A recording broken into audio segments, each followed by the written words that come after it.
आगामी विधानसभा निवडणूक भाजपला चांगली जड जाणार का असा सवाल आता उपस्थित झालाय. कारण सुनेत्रा पवारांची राष्ट्रवादी सध्या मोठा डाव खेळण्याच्या तयारीत आहे. देशातील अग्रगण्य राजकीय रणनीतिकार आणि बिहारमधील जनसुराज मोहिमेचे प्रणेते प्रशांत किशोर यांनी आज पुन्हा एकदा राज्याच्या उपमुख्यमंत्री सुनेत्रा पवार यांची भेट घेतली आहे. याआधी मे 2026 मध्ये मुंबईत प्रशांत किशोर यांनी सुनेत्रा पवार आणि त्यांचे सुपुत्र खासदार पार्थ पवार यांची घेतलेली भेट केवळ कौटुंबिक आणि सदिच्छा भेट असल्याचा दावा करण्यात आला होता. मात्र अवघ्या काही महिन्यांच्या अंतरानं आज झालेल्या या दुसऱ्या अत्यंत गोपनीय आणि महत्वपूर्ण भेटीमुळे राजकीय तर्कवितर्कांना उधाण आलंय.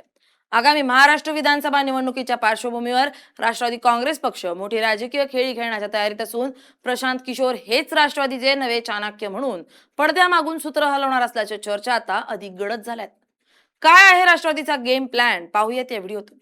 नमस्कार, मी स्नेहल चौधरी. आपण पाहत आहात LS मराठी. महाराष्ट्राच्या राजकारणात सध्या कमालीची अस्थिरता आणि चुरस पाहायला मिळते. सत्ताधारी आणि विरोधक दोघंही आगामी विधानसभेसाठी आपापली ताकद पणाला लावत आहेत. अशा अत्यंत संवेदनशील काळात देशातील सर्वात यशस्वी निवडणूक रणनीतिकार मानल्या जाणाऱ्या प्रशांत किशोर यांची थेट राज्याच्या उपमुख्यमंत्री सुनेत्रा पवार यांच्याशी झालेली आजची भेट ही निव्वळ योगायोग मानली जाऊ शकत नाही. राजकीय विश्लेषकांच्या मते या भेटीच्या माध्यमातून राष्ट्रवादी काँग्रेसनं आपल्या विरोधकांना तर इशारा दिलाच आहे, शिवाय महायुतीच्या अंतर्गत समीकरणांमध्येही आपलं स्थान मजबूत करण्यासाठी मोठी रणनीती आखण्यास सुरुवात केली आहे. आजची ही भेट अत्यंत गुप्त ठेवण्यात आली होती, परंतु ती समोर येताच महाराष्ट्रातील राजकीय वातावरण एकाएकी तापलंय. मे 2026 मधील पहिल्या भेटीची पार्श्वभूमी समजून घेणं या संदर्भात अत्यंत गरजेचं ठरतं. मे महिन्याच्या मध्यात जेव्हा प्रशांत किशोर अचानक मुंबईत दाखल झाले होते, तेव्हा त्यांनी थेट सुनेत्रा पवार आणि खासदार पार्थ पवार यांची त्यांच्या शासकीय निवासस्थानी भेट घेतली होती. त्या काळात राष्ट्रवादी काँग्रेस पक्षांतर्गत आणि महायुतीमध्ये काही जागा वाटप आणि नेतृत्वाच्या मुद्द्यावरून अंतर्गत खलबत सुरू असल्याची चर्चा होती. अशा वातावरणात प्रशांत किशोर यांच्यासारखा मोठा चेहरा पवारांच्या घरी जेवणासाठी उपस्थित राहिल्यानं संपूर्ण देशाचं लक्ष या भेटीकडे वेधलं गेलं होतं. त्यावेळी ही भेट राजकीय सल्लागार म्हणून नसून एक जुने स्नेही म्हणून केवळ घरगुती जेवणावळीसाठी झाली होती, असा स्पष्ट खुलासा खासदार पार्थ पवार यांनी माध्यम प्रतिनिधींशी बोलताना केला होता. पार्थ पवार यांनी त्यावेळी पत्रकारांना सांगितलं होतं की प्रशांत किशोर आणि आमचे कुटुंब यांचे जुने वर्षांचे आणि घनिष्ठ संबंध आहेत. ते एका खासगी कामासाठी मुंबईत आलेले असताना त्यांनी सदिच्छा भेट घेतली. घरी केवळ मराठी पद्धतीचं सुग्रास जेवण आणि विविध कौटुंबिक विषयांवर गप्पा झाल्यात. त्यात कोणताही राजकीय हेतू किंवा आगामी निवडणुकांसाठी रणनीती ठरवण्याचा अजेंडा नव्हता. त्याचप्रमाणे राष्ट्रवादी काँग्रेस पक्षाच्या प्रवक्त्यांनी आणि खुद्द वरिष्ठ नेत्यांनीही या भेटीवरून सुरू असलेल्या चर्चांना पूर्णविराम देण्याचा प्रयत्न केला होता. त्यांनी स्पष्ट केलं होतं की प्रशांत किशोर हे आता व्यावसायिक राजकीय सल्लागार क्षेत्रात पूर्णपणे सक्रिय राहिलेले नाहीयेत. ते सध्या बिहारमध्ये स्वतःच्या जनसुराज पक्षाची बांधणी करत असून तिथल्याच राजकारणावर पूर्ण लक्ष केंद्रित करतायत. त्यामुळे त्यांच्याकडे महाराष्ट्रातील राष्ट्रवादीची धुरा सोपवण्याचा प्रश्नच उद्भवत नाही. मात्र राजकारणात कोणतीही गोष्ट विनाकारण घडत नाही आणि मे महिन्यातील स्पष्टीकरणानंतर आज जेव्हा प्रशांत किशोर यांनी पुन्हा एकदा थेट पवारांची भेट घेतली, तेव्हा जुने खुलासे आणि दावे फोल ठरताना दिसत आहेत.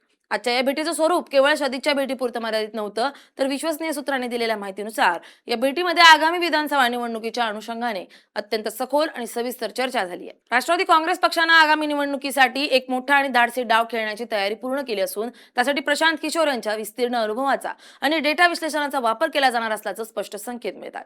प्रशांत किशोर यांचा इतिहास पाहिला तर त्यांनी 2014 मध्ये नरेंद्र मोदी यांच्या निवडणूक मोहिमेपासून ते बिहारमध्ये नितीश कुमार, पंजाबमध्ये कॅप्टन अमरिंदर सिंग, दिल्लीत अरविंद केजरीवाल, आंध्र प्रदेशात जगनमोहन रेड्डी आणि पश्चिम बंगालमध्ये ममता बॅनर्जी तसेच अलीकडेच तलपती विजय यांच्यासाठी अत्यंत यशस्वी रणनीती आखली आहे. ज्या ज्या पक्षासोबत प्रशांत किशोर जोडले गेले त्या पक्षानं निवडणुकीत अभूतपूर्व यश मिळवलंय. त्यामुळे आता जर राष्ट्रवादी काँग्रेसनं प्रशांत किशोर यांना आपला मुख्य निवडणूक रणनीतिकार म्हणून नियुक्त केलं तर ते महाराष्ट्राच्या एकूणच राजकीय समीकरणाला कलाटणी देणार ठरेल. या भेटीमुळे महाराष्ट्रातील राजकीय चर्चांना पुन्हा एकदा उधाण येण्यामागे अनेक महत्वाची कारण आहेत.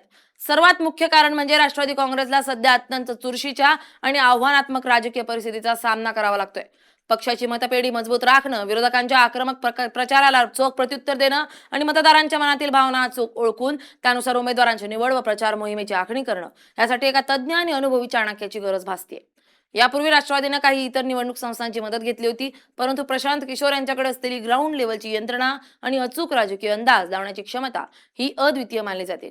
त्यामुळे सुनेत्रा पवार आणि पार्थ पवार हे स्वतः प्रशांत किशोर यांच्याशी थेट संपर्कात राहून ही नवी व्यूहरचना करत असल्याचं बोललं जात आहे. दुसरीकडे आजच्या या भेटीनंतर विरोधी पक्षांच्या गोटातही कमालीची अस्वस्थता निर्माण झाली आहे. प्रशांत किशोर यांची कार्यपद्धती अत्यंत आक्रमक आणि आधुनिक तंत्रज्ञानावर आधारित असते. ते केवळ सोशल मीडिया प्रचारच पाहत नाहीत, तर थेट गावोगावी जाऊन मतदारांचा कौल काय, कोणत्या मतदारसंघात कोणता उमेदवार निवडून येऊ शकतो आणि पक्षाच्या नेत्यांची भाषणं कशी असायला हवीत यावर बारकाईनं काम करतात. जर त्यांनी राष्ट्रवादीची धुरा अधिकृतपणे किंवा अनधिकृतपणे पडद्यामागून सांभाळली, तर महाविकास आघाडी आणि इतर विरोधी पक्षांना आपल्या निवडणूक रणनीतीमध्ये आमूलाग्र बदल करावे लागतील. आजच्या या भेटीनंतर अजूनही दोन्ही बाजूंनी अधिकृतपणे रणनीतिकार म्हणून नियुक्ती झाल्याची घोषणा करण्यात आलेली नाहीये.